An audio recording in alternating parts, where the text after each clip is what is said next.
If you were given a chance to relive your youth, would you have any regrets to mend? An elderly couple, both 80, reminisce in their orchard, recalling their youthful regrets. Yet, on a once broken apple tree, they spot a golden apple. That evening, Mr. Sato reflects on their poor early years, regretting not taking his wife on a honeymoon, missing out on many sweet moments together. Waking up at night for the restroom, he looks up and exclaims, "Damn! Who is this silver-haired handsome man? Where did you hide that bald old man?" Saito rushes back home, only to find his aged wife Rice has also returned to her youth. He exclaims, "Ah, my dear wife still retains her charm." Saito's first impulse is to finally take her on that honeymoon. The next afternoon, their granddaughter Mino visits, stunned by the familiar silhouettes turned youthful.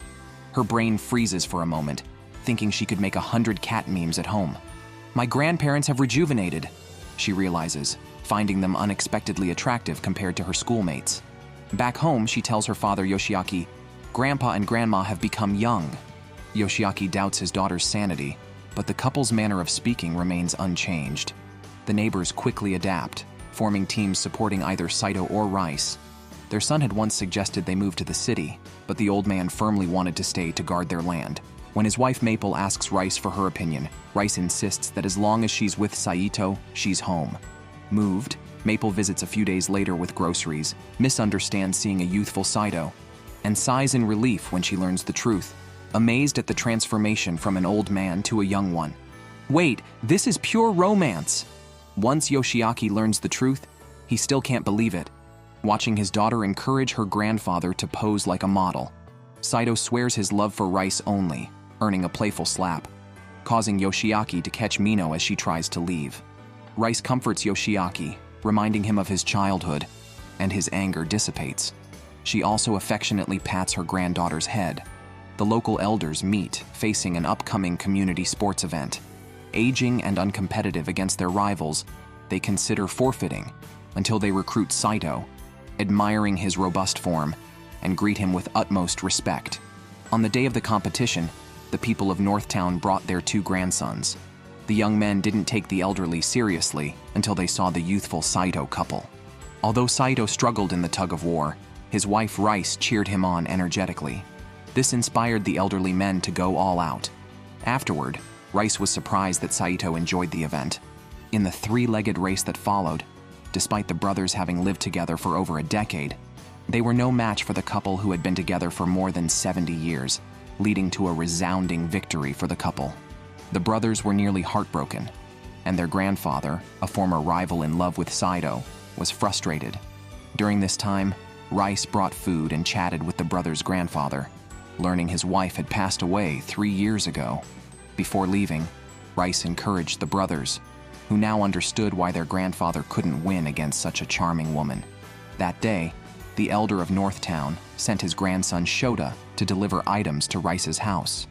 Shota was embarrassed upon seeing his classmate Mino, a popular girl in class. To ease the awkwardness, Mino started a conversation. Outside, Rice and her daughter-in-law Maple were nervous, wondering if Shota was Mino's boyfriend, while Saito fantasized about holding great-grandchildren. Later, the elderly emerged, making Shota feel like he was in a 3-way meeting. Mino introduced Shota as the star of the school's soccer club, excelling in both academics and sports. Rice and Maple started chatting, and Saito curiously asked Shota if he had a crush, but Rice quickly covered his mouth. In the end, Rice and Maple walked Shota to the door, and as Mino returned with Saito, she wished she had more time to talk to Shota, a secret only Saito knew. Later, Shota told his grandfather he was willing to run errands again. Mino was surprised to learn that her grandmother had confessed first, as dating before marriage was not common back then. Saito's father was very traditional and had planned a match for Saito with a friend's daughter, as marriages then considered social standing. Saito had a big argument with his father over this and wanted to elope with Rice, but she persuaded him to stay, eventually convincing his father. Rice also approached the intended match, revealing her feelings for Saito, who fortunately had someone else in mind and gracefully stepped aside. Mino was curious about what exactly Rice had said, and seeing Saito's anticipation, Rice playfully pinched Mino's chin, warning her to stay away from her man. Mino was stunned by her grandmother's boldness. while Saito felt extremely fortunate to be married to Rice. After school, two male students walked and chatted together.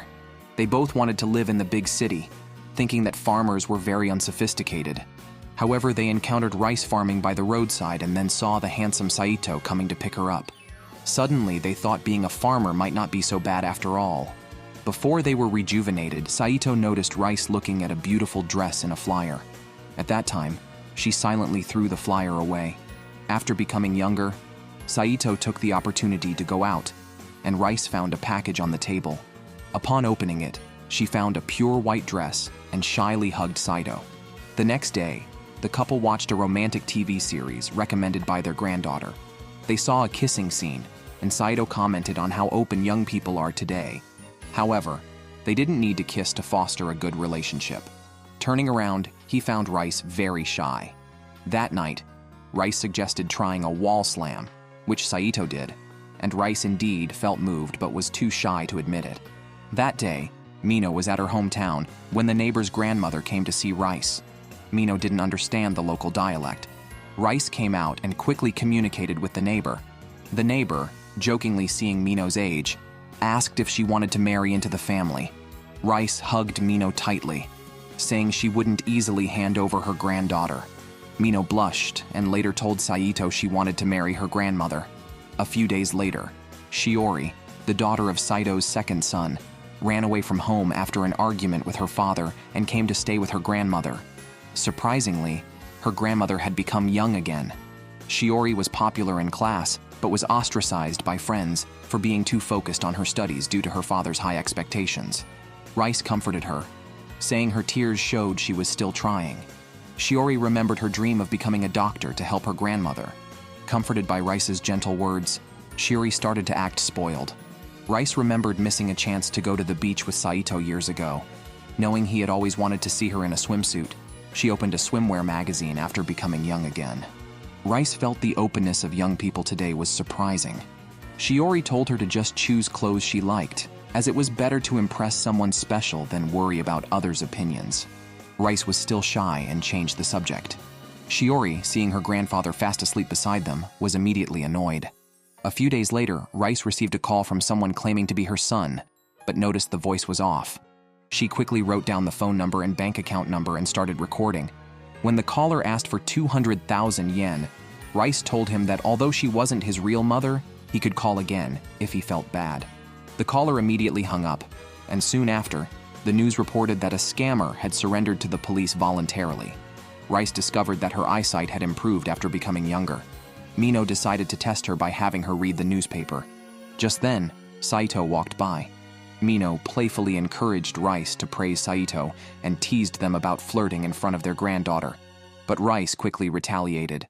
That evening, while watching TV, Mino suddenly wondered if the old couple had ever gone on a hand-holding date. Rice explained that in their time, holding hands was a public declaration of being in a relationship.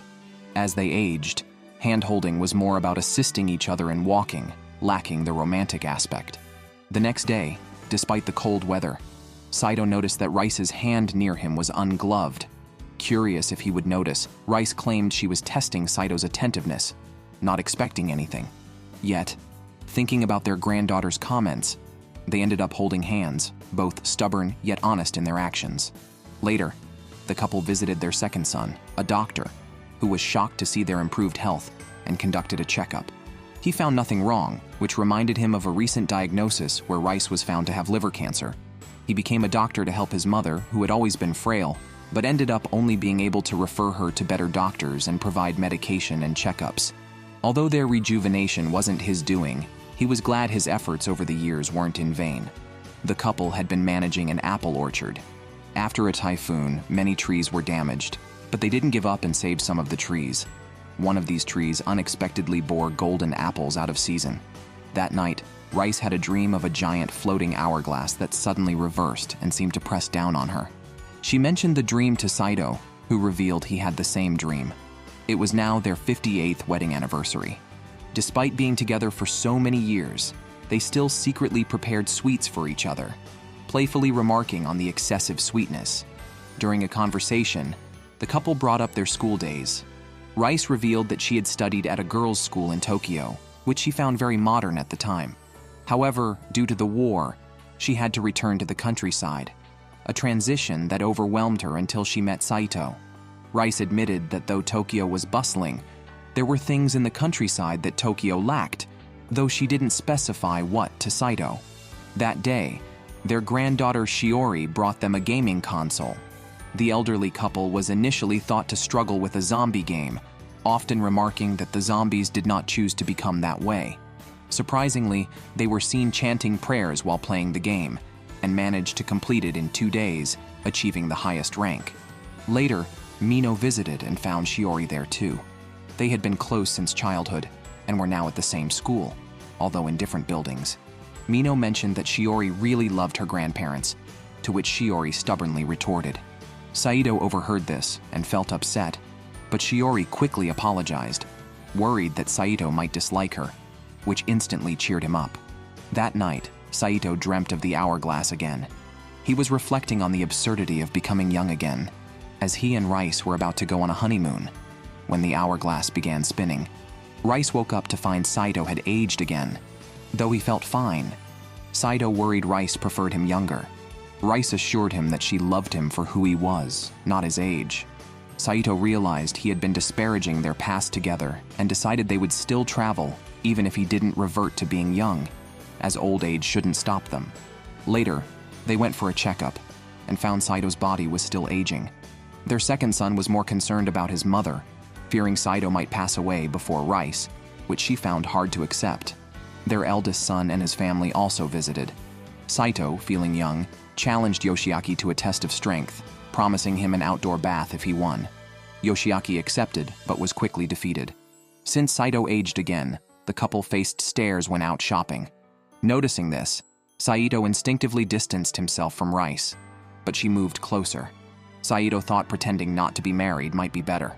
When a clerk asked if he was helping his granddaughter pick a gift, Saito almost agreed, but Rice corrected the clerk, affirming their marital status, and later reassured Saito that she only wanted to be his wife. The couple actually loves sweets a lot. When they were younger, they often ate daifuku. But later, as Saito aged again, they stopped eating sweets to stay healthy. Surprisingly, Rice also stopped eating them. It turned out that Rice felt bad eating sweets in front of Saito since he couldn't have any. Unexpectedly, Saito caught her eating at midnight and reassured her to eat without worry. He wanted to see her happy smile more than anything. After her parents passed away, Rice had to stay and work at her mother's relative's home. Although her father was wealthy, he had been arrogant towards her mother's family, leading many relatives to distance themselves from Rice. Some tried to talk to her, but she couldn't understand their dialect because she spoke with a Tokyo accent and was often mocked for it. Rice felt uncomfortable there, so she would rest at the shrine after work. That's where she met Saito, who had just finished his work and shared his rice ball with her, ignoring the village rumors.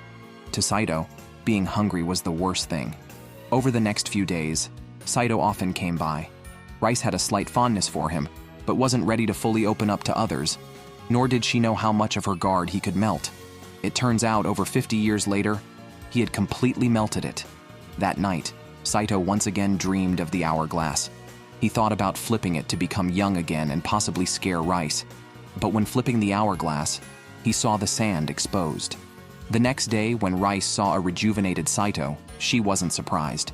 She was more concerned about the possibility of them becoming immortal and outliving their children. Saito explained that he believed once the sand ran out, they would age normally again, likely only a few years left. He assured her he would never leave her alone. One day, an old man in the northern town needed help. Unexpectedly, his grandson Shota brought Saito over from next door. Once there was no refusal. The old man mentioned that the second floor was filled with items collected by his father and grandfather, many of historical significance.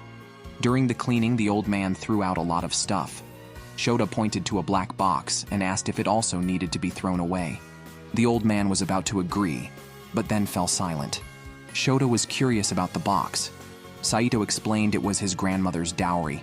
Although the old man and Saito had been rivals in love, the old man had also found true love later.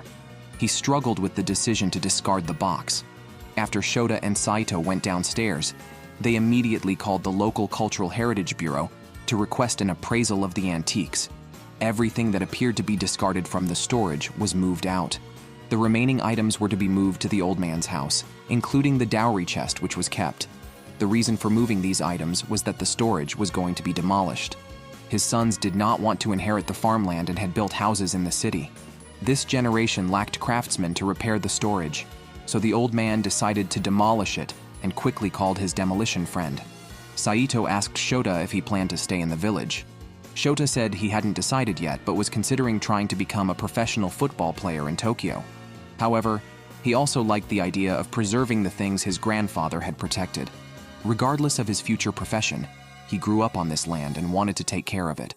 Upon hearing this, the old man burst into tears and immediately told his friend he no longer planned to demolish. Later, it was discovered that some of the antiques were fakes made by his great-grandfather. On her day off, Shiori went to the city library but couldn't focus on studying because she had inadvertently hurt her grandfather's feelings by refusing to have him as her tutor, underestimating his education. Unexpectedly, she found her grandfather at the library, studying high school books. Shiori then remembered her grandmother mentioning that Saito had wanted to study in high school, but couldn't. Inspired by Saito, Shiori placed in the top 10 in her final exams and quietly thanked her grandfather. That day, Mino ran away from school after overhearing classmates discussing her grandparents. Classmates found her behavior suspicious, especially since she went to Shota for tutoring after school. Mino knew Shota had recently sought help from her grandfather and asked if he envied having a relationship like her grandparents. Shota agreed, seeing it as an ideal marriage. Mino asked if they could continue talking about her grandparents, and Shota happily agreed, as long as Mino didn't mind. Remembering Saito praising Shota so much that he even wanted him as a grandson made Mino very happy, feeling validated by her grandfather. Meanwhile, Shota tried to keep calm, reminding himself it was just a study session and not to mistake it for a date. But damn it, it was a date, you blockhead. Saito and Rice received an invitation to Mino's school cultural festival. Rice was looking forward to it, but they were initially told there might be a conflict next week. She couldn't possibly leave Saito alone to have fun. Fortunately, Saito had misread the schedule. It wasn't next week, but the week after. On the day of the cultural festival, the two went to the school together. The last time they had visited was to avoid a typhoon. Rice was visibly excited. However, a student accidentally spilled juice on her, so they quickly went to the costume department to find new clothes for her. Outside, Saito recalled their conversation from the day before. Originally, when Rice's family was still prosperous, many sought her hand in marriage. From nobles' sons to coal mine owners, Rice had attended a girls' school and was skilled in several musical instruments, a true belle of her time. When Saito entered the room, he found Rice dressed in a uniform similar to those from her school days, which brought back memories and transformed her aura into one of distant unapproachability, just like when they first met. Saito had intended to tease her, but she turned the tables on him. Afterward, the couple visited the coffee shop run by their granddaughter's class, only to find that the neighboring stall had called in adults to help run a noodle shop, drawing away all their customers. Now, the customer flow depended entirely on Mino. Soon, everyone turned their attention to Saito. It wasn't long before the noodle shop realized it was losing female patrons due to Rice's promotions, leading to an influx of elderly ladies. The handsome young waiter at the noodle shop couldn't compete. Later, the couple looked at school photos and recognized many neighbors. Unfortunately, Saito never attended high school because his family couldn't afford it and expected him, as the eldest son, to take over the land and grow apples, denying him any chance to study. Saito was conflicted for a while, but many years had passed, and he realized that if he had gone to high school, he might never have met Rice. At the time of the photo, they were chatting at a shrine. Even if he had attended high school, he would never have left Rice. That evening, Shota wanted to ask Mino to dance, but was too shy because of Rice. Meanwhile, Mino was waiting for someone to ask her. Seeing Shota eagerly waiting at the door and then glancing at Rice inside, Saito immediately dashed in and took Rice away, giving Shota a thumbs up. Shota blushed, understanding Saito's hint, and gathered the courage to extend the invitation. After returning home, Rice reflected on wearing the uniform and felt a momentary return to the past. She needed to prepare documents for the government the next day, so she had to turn back the hourglass. Unexpectedly, she slipped and hit her head on the hourglass stand. The next morning, an aged Sato suddenly noticed Rice's hair had turned black, and she seemed to have lost all memory of their time together, reverting to her aloof self. After waking up from a sleep, the wife of 50 years suddenly lost her memory. Her husband, Saito, was shocked. Furthermore, Rice's memory seemed to have stopped before she ever met Saito. She appeared very aloof, but was not panicked. After the memory loss, she confirmed by the ring, photos, and the current era that she had not been deceived. However, Rice couldn't understand why she would choose to marry and love Saito for 50 years. She asked Saito if he could make her fall in love with him again. Despite his wife's memory loss, Saito was clear that life must go on. He first taught Rice how to use modern technology, and then took her to eat yesterday's leftovers. Rice noted that although technology had advanced, the habit of eating leftovers hadn't changed. She was surprised to see Saito doing household chores, which seemed unbelievable to her, whose memories were still in a feudal era. Saito mentioned that his father was a chauvinist and left a bad impression due to his drinking habits, which is why Saito did not want to be like him. He only did simple chores, leaving the cooking to his wife. He never thought doing these tasks was anything special since Rice also often helped him with farming. The couple never distinguished between high and low status. Rice could probably understand why she chose Saito. That evening, Saito explained the hourglass's ability to rejuvenate. But when Rice woke up the next day and saw young Saito, she was still surprised and had no memory. Although she didn't remember his voice or face, seeing Saito's depressed silhouette made her feel empathetic and sad. Seeing a photo of their son and his family, Rice felt moved and worried that they would be sad to know about her memory loss. As feared, her granddaughter's family had already come over. Rice decided to pretend she hadn't lost her memory, believing that a mother's duty shouldn't change even after so long. She couldn't let her children be sad.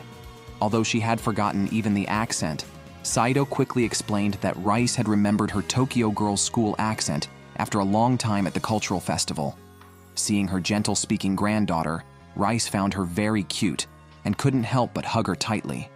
At night, when it was time to cook, Rice had no memory of how to do it and was chopping vegetables poorly.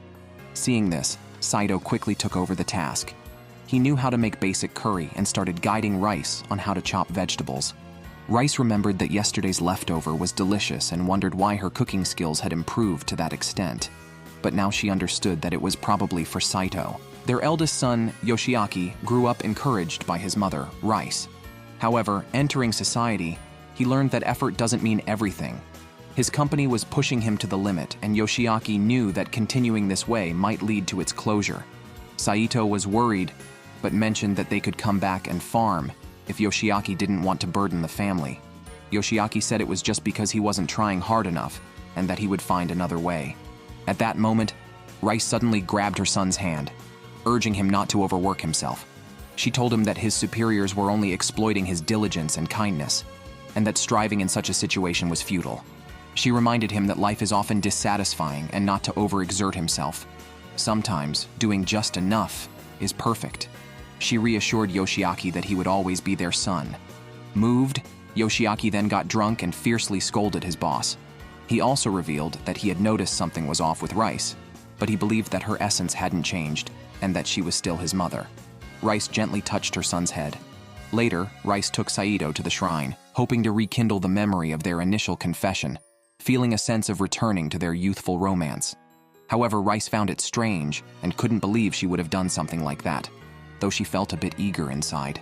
Then Saito took Rice to see her sister, who had aged and lost all her memories, remembering only their mother.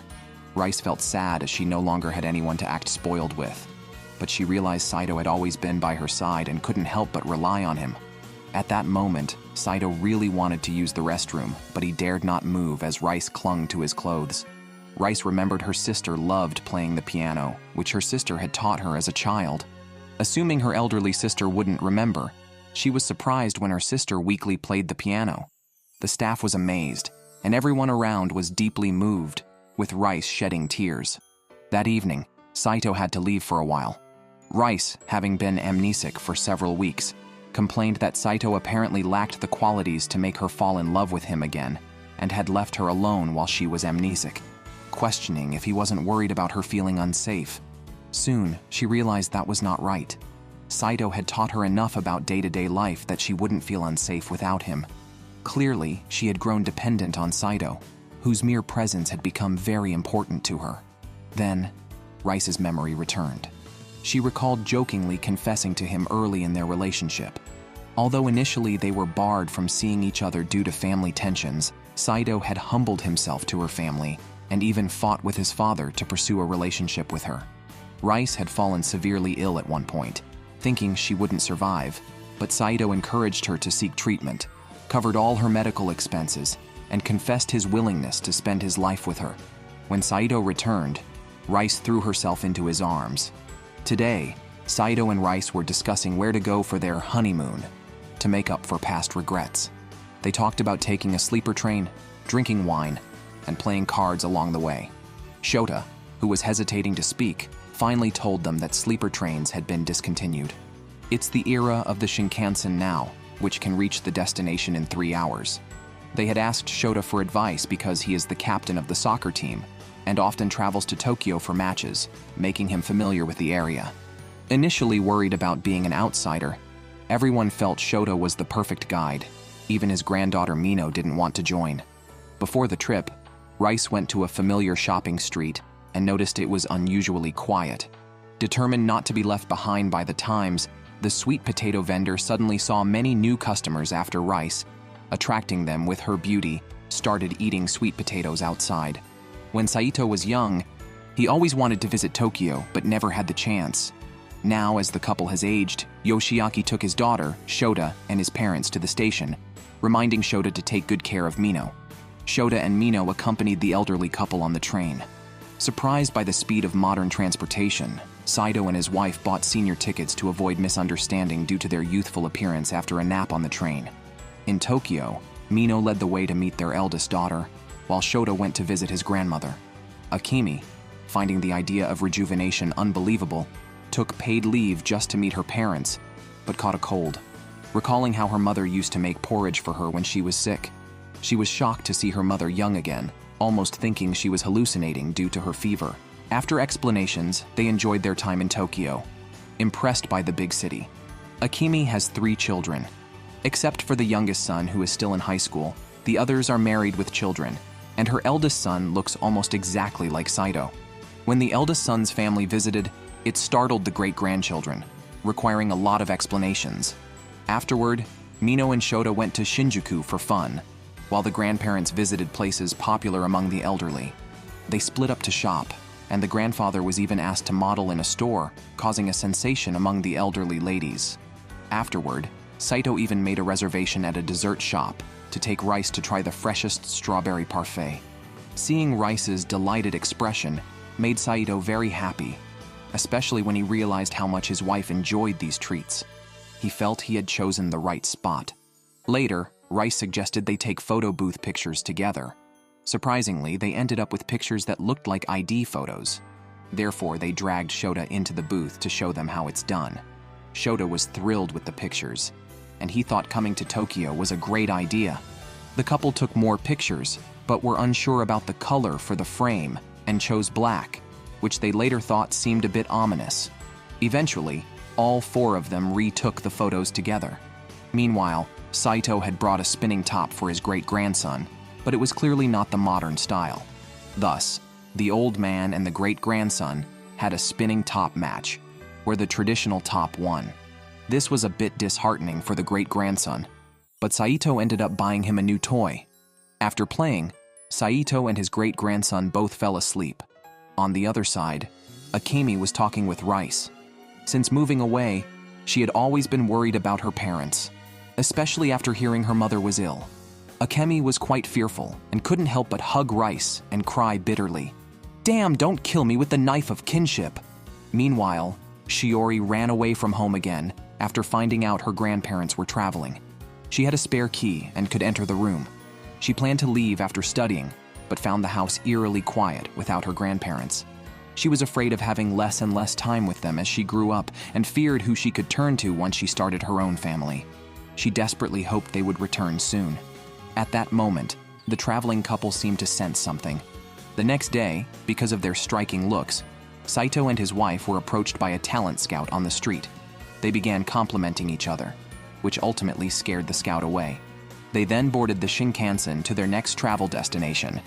Upon reaching their travel spot, except for the worldly Rice, the Saito trio was stunned. The high-priced room came with an open-air hot spring. However, as they had only booked 2 rooms, Saito had to share with Shota, though he seemed eager to join Rice in the hot spring. Rice ignored this request until the children left. Then shyly suggested they could perhaps go when the children were asleep. The excited old man ended up taking a cold bath. When it was time to taste the food, Saito was moved to tears, feeling as if he was living a dream. Shota felt a bit awkward, realizing that it was their honeymoon and he was the reason they had to sleep separately. However, both Mino and Rice said that having Shota with them made their trip to Tokyo extra special. At that moment, Saito raised his glass, handing juice to Shota and Mino, and drank 3 sips, telling them they were young, but could start practicing. The 2 kids looked confused, and suddenly, Rice realized this was the ritual for newlywed couples. Shota never expected that, on that very night, he would end up sharing a room with Mino. Although their beds were separate, it was enough to make his heart race. This happened because after Saito fell asleep, Mino thought it strange to sleep separately during a honeymoon. Since Rice trusted Shota, the 2 ended up in the same room. Mino also told Shota that this was their secret, fearing that if her father found out, Shota might be in big trouble. They discussed how Saito and his wife had wanted to hold hands during the day but hadn't managed to. Mino speculated that they were probably being very affectionate now, wondering if they might end up having another uncle. She then suggested that Shota call her old lady to see what it felt like for a grandmother. Although Shota didn't understand why, he complied with Mino's request. On the other side, Rice found Saito sound asleep and sighed, letting him rest. Unbeknownst to her, Saito was dreaming of taking a hot spring bath with Rice, accidentally knocking over an hourglass, which turned him old the next day. Despite this, they still went to the beach. Many were attracted by the beautiful Rice on the beach, only to find a muscular old man following her, deterring anyone from approaching. Saito challenged Shota to a swimming race, stating he wouldn't entrust his precious granddaughter to anyone who couldn't keep up. Shota reluctantly agreed. Rice didn't swim because she couldn't swim well. Meanwhile, Saito was dominating Shota in the pool. Later, Mino and Shota played together, while Saito regretted not being able to show off his wife in his younger appearance. Rice, using the excuse of washing sand off her feet, was actually wearing a swimsuit but felt too embarrassed to show Saito, even after being open with each other for over 50 years. Back at the hotel, Shota and Mino played table tennis, noting their lack of teamwork. To their surprise, Saito and his wife played skillfully for over 10 minutes without losing astonishing onlookers. That night, Saito finally managed to take a hot spring bath with Rice. Despite their odd appearance together, their bond remained strong. The next day, the 4 visited a nearby shrine to make wishes. Rice noticed Saito acting a bit strange. Meanwhile, Shota and Mino's relationship was heating up. Taking advantage of Saito's absence, Rice secretly read his wish, which said, "I hope to be Rice's husband again in the next life." The couple thought alike. Hearing from Mino that walking around the trees here could increase one's lifespan, they immediately started walking in circles. Mino also encouraged Shota to join them. Seeing Mino's expectant look, Shota followed her, secretly wishing that next time they hung out, they wouldn't just be friends, but closer. Their hands touched briefly, and behind them, Saito and his wife peered over, hoping for great-grandchildren. Unfortunately, Shota was too shy to hold hands. Unbeknownst to Shota, Mino was deeply moved the previous night when she heard that Shota planned to stay in his hometown after playing soccer, showing he had plans for the future, while she hadn't thought about hers at all. After Shota fell asleep, Mino had actually stolen a kiss from him. The poor guy missed out big time. Originally, when Saito and his wife got married, they planned a honeymoon trip. However, Saito's father passed away unexpectedly, leaving behind debts that forced them to sell their fields to pay off. This postponed their honeymoon indefinitely. Saito promised to work hard to provide a happy life for Rice and their children, and to make up for the missed honeymoon one day.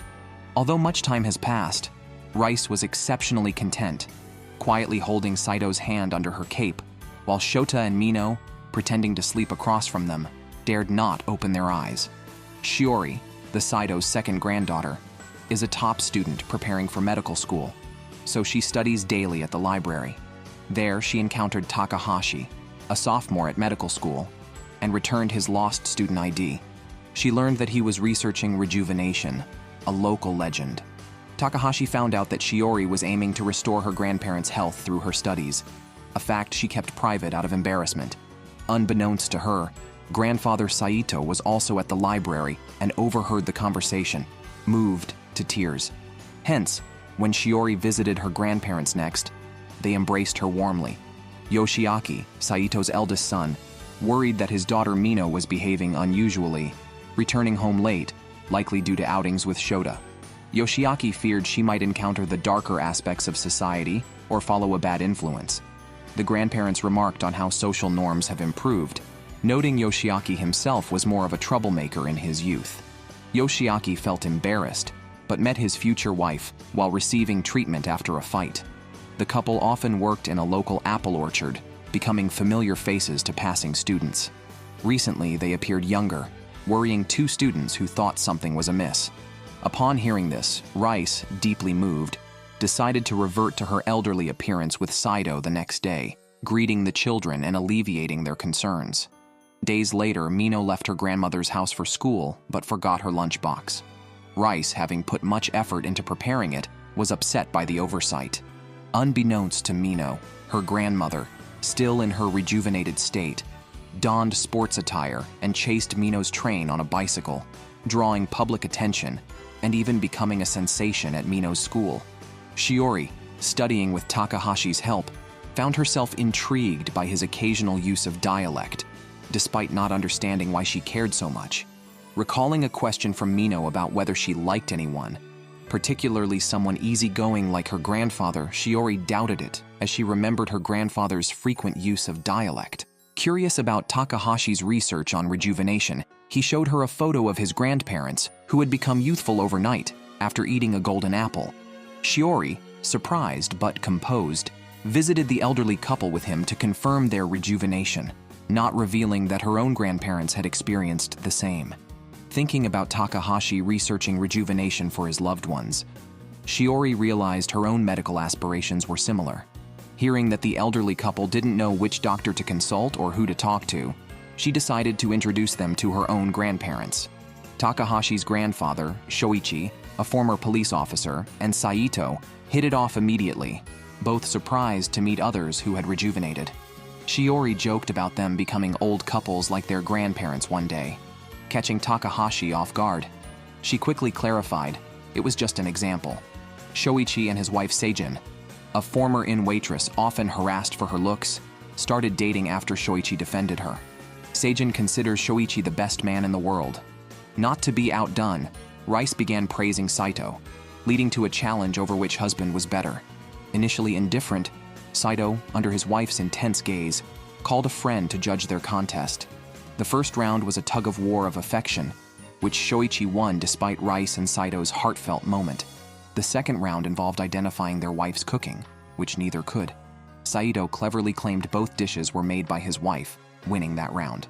In the third round, unable to decide on a contest, the judge intervened, reminding them that in love, there is no competition.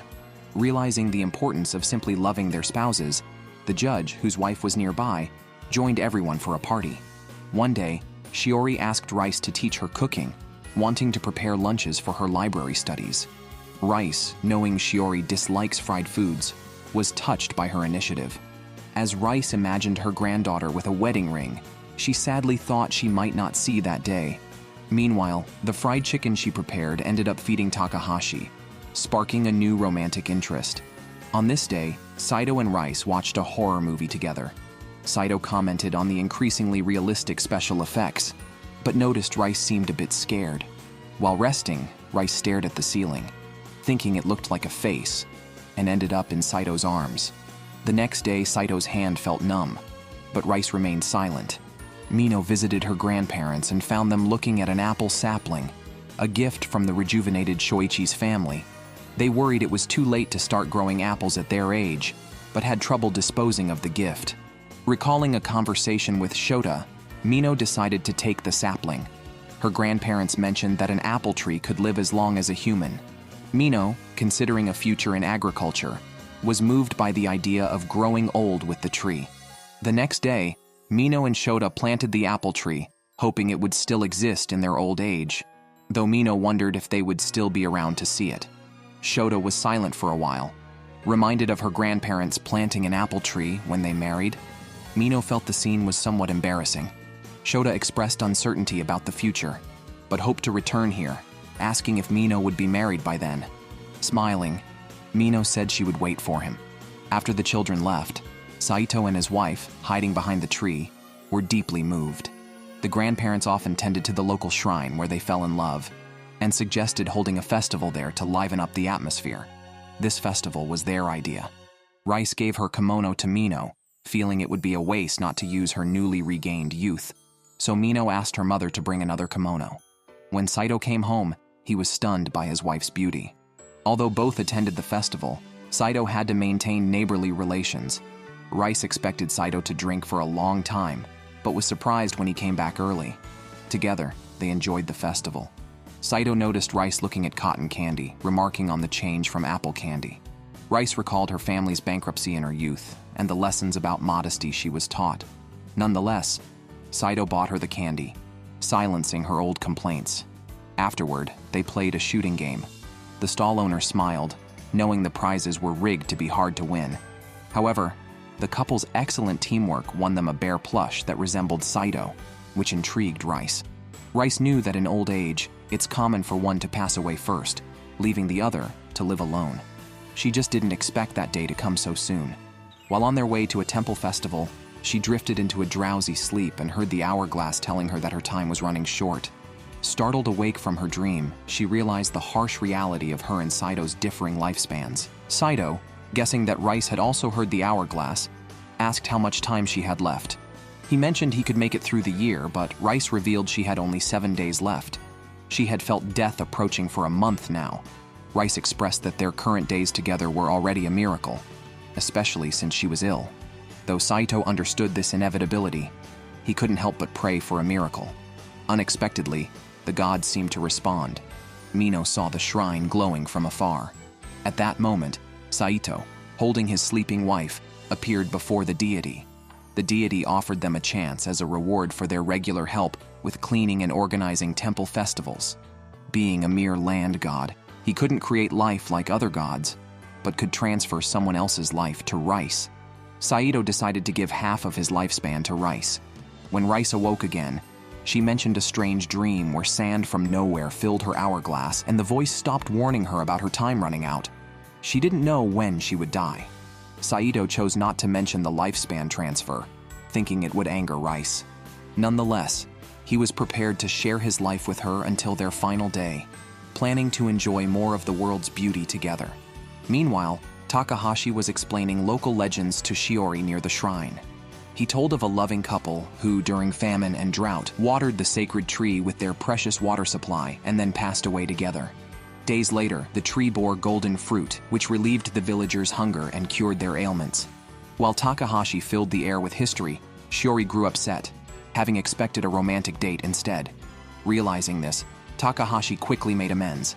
7 days later, Rice found herself still alive and broke down in Saito's arms. Her biggest fear was leaving Saito to live alone. The thought pained her heart. Thus, the couple decided to cherish the life they had left together. Halloween is coming up, and Mino has decided to involve her grandparents in the fun. She also mentioned that Shota would be coming over that day. She is really looking forward to their costume game. At their granddaughter's request, the grandparents agreed to participate, albeit reluctantly. Shiori dressed up as a witch, while Shota ended up in a doll costume. Mino is now eagerly anticipating her grandparents' costumes, unaware that they have perfectly transformed into a female ghost and a monster, scaring Mino into fainting. 2 street racers arrived near Saito's home. There's a legend among racers about a demon mini truck in the area. They spotted a white mini truck ahead and dismissed it as junk. After tossing a cigarette butt and speeding past, they irritated Saito, who was driving. Upset about the recklessness near the apple orchard, he quickly caught up with them. At the same time, Shiori was wondering why her grandfather sometimes wasn't home at night.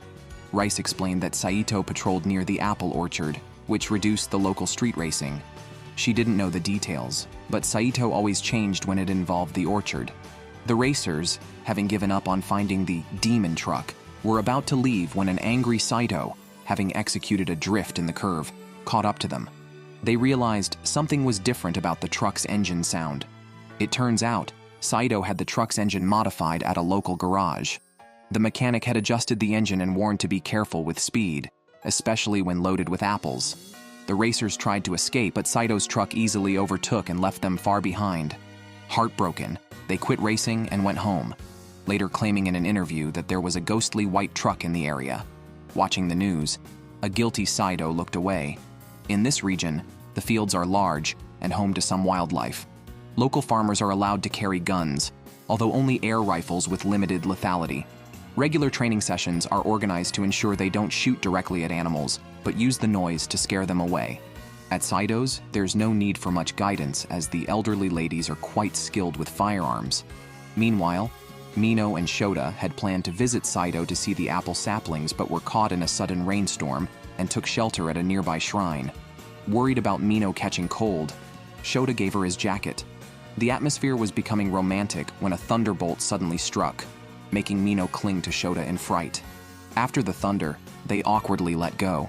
Mino was about to call her grandparents for a ride, but found no signal on her phone. At that moment, the apparitions of her young grandparents appeared nearby. At this moment, Saito and his wife are watching the heavy rain, worried about their granddaughter. However, they are reminded of their own youthful memories. Meanwhile, Shota and Mino try to greet two apparitions, recognizing them as the young versions of Mr. and Mrs. Saito, but the apparitions seem unable to see them. Young Rice had a strained relationship with Saito's family, with both sides forbidding contact. Saito's father even wanted to introduce him to a fiancée, thinking it might be their last meeting. However, Rice refused to give up. At that moment, Mino saw Rice push Saito down, suggesting that if Saito's family found out he was already involved with someone, they might cancel the marriage. Rice claimed it was first come, first served. Shocked, Mino covered her mouth. Saito then tried to reason with Rice, noting that such actions were inappropriate at the shrine and might anger the gods. Mino quickly covered Shota's eyes, suggesting such scenes were not for children to see. She joked that the gods didn't punish the couple but rather extended their lifespans, probably favoring their relationship. Eventually, Mino and Shota ran home in the rain. Slightly embarrassed, Mino asked if they often visited the shrine before changing the subject. The grandparents were also nervous, having thought such matters were to be buried with them. They never expected the gods to replay these events. Once inside, Mino took a bath to prevent catching a cold and offered Shota to bathe as well. Shy, Shota decided to wait until he got home, still haunted by the scene at the shrine and the phrase, "first come, first served." Wondering if he should be more proactive yet fearful of Mino's reaction, he turned to see Mino blushing. Mino's grandmother once told her how envious she was of Mino's generation for their freedom to dress beautifully and love freely. She had defied her era and family to be with Saito. While some elders reminisce about the past, Grandma believed the present held many improvements and encouraged Mino to pursue her desires with courage and determination. Encouraged, Mino brought up how Shota had protected her, expressing her happiness and leaning on his shoulder. Just as the atmosphere became intimate, Mino heard noises outside. She peeked out to see her grandparents climbing the stairs, blocking them at the door. Their conversation had to be postponed. Rice, hearing that the trams were becoming less popular, invited friends for a party and informed the conductor that the city still needed trams. The conductor was deeply moved. That day, Mr. and Mrs. Saito drove their mini truck home during a blizzard. Finding the road blocked, Saito took the lead, guessing the lead vehicle hesitated to proceed. Familiar with the road for over 60 years, even without visibility, he confidently moved forward. The following vehicles gratefully followed him to the town, relieved. After regaining her youthful body, Rice was cleaning snow at home and started sweating with just a little exertion. When Saito returned, he saw his elderly wife in sportswear and his face turned red. As the new year approached, the family gathered, mainly to help out at home. Yoshiaki, the eldest son, almost hurt his back while pounding mochi, trying to impress his wife. Saito knew it was show-off but had to admit that a sedentary body couldn't handle it. Realizing this, Yoshiaki acknowledged that elderly laborers were much sturdier than middle-aged sedentary people. To earn praise from his granddaughter, Saito turned all the snow in the yard into snowmen. The next day, feeling even younger, he worked harder to make a bear snowman. He asked Mino which character their great-grandson liked, and upon hearing it was a dragon from a game, Saito built a giant dragon. When his eldest daughter's family returned, the great-grandson was thrilled, although Saito was exhausted. This time, Rice's sister also came back. Although she had some signs of dementia, she joined her grandchildren in playing card games. After dinner, the great-grandson began his plan to give the elderly a shoulder massage. Shiori, realizing her cousin's idea, wasn't surprised when, during the red envelope giving, the great-grandson looked expectant, but only received a book card, since he was too young for a cash envelope. Later, after the children went to bed, the men went out to drink, while the women held a meeting. All being mothers, they discussed child rearing. The reliable grandmother, Rice, became the guide for her daughters and daughters-in-law. Rice told them that although motherhood requires strength, it's okay to cry sometimes as a way to release stress. So, when a very drunk Saito came looking for a corkscrew, he found his wife being comforted by her daughter and daughter-in-law, all crying together. The next day, they tackled New Year's cards. Shiori complained about the large number, but Saito explained that it was their generation's way of keeping in touch and checking if others were still alive. Shocked, Shiori asked if this was some kind of death game. This year, due to having to respond to many, they printed news of their rejuvenation, which led to numerous phone calls. As the new year ended, everyone returned to their smaller family units. However, the great-grandson didn't want to leave, even when his father came to fetch him. The great-grandson, looking almost exactly like Saito, still refused to leave. Finally, Rice brought out a bear toy she had won earlier and promised that the bear would always be with him. Reluctantly, the great-grandson left. After sending off their younger relatives, Saito couldn't help but burst into tears. Then, the couple cleaned up and resumed their daily routine. With the arrival of spring, Mino and Shota began to visit frequently, learning how to manage the apple orchard. Saito continued to inquire about Shota, as Shota's grandfather recently kept pulling his collar, eagerly asking when he could hold a great-grandchild. Shota felt embarrassed, thinking his grandfather was too impatient. Meanwhile, Mino chatted with her grandmother. On her days off, she cared for the apple orchard. Rice, smiling, asked Mino if she wanted to spend time with Shota. At that moment, Shota called out Mino's name, and she appeared slightly embarrassed. Just then, Saito brought over a pile of branches, called Shota, and seriously entrusted the future tasks to them. Afterwards, the elderly couple walked deeper into the woods. Unaware of the significance, Mino happily chatted with Shota, and the elderly couple felt very reassured by this scene.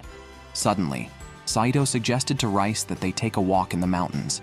They admired the scenery, reflecting on how time flies, yet the mountains and rivers remain the same. Eventually, the couple sat under an apple tree, leaning on each other, remarking that it was a perfect time for a nap.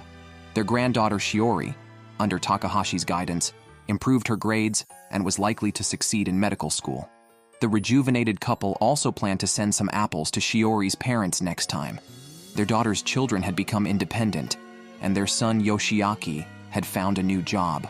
No one knew what tomorrow would bring, but today they were happy. They planned for the next week's events and looked forward to the summer when their grandchildren would visit. Until they fell asleep, the couple discussed what to do tomorrow, knowing that they were in the twilight years of their lives. Recalling past events and their grown children, Saito and his wife were very content and fell into a deep sleep under the tree. Mino and Shota later came to invite them for dinner, joking that sleeping there could cause a cold, unaware that the elderly couple had peacefully passed away together. Years later, Shota and Mino, now an old couple themselves, visited the apple orchard and discovered a golden apple on the tree they had once planted. The couple ate the apple, possibly ushering in their own final youthful days.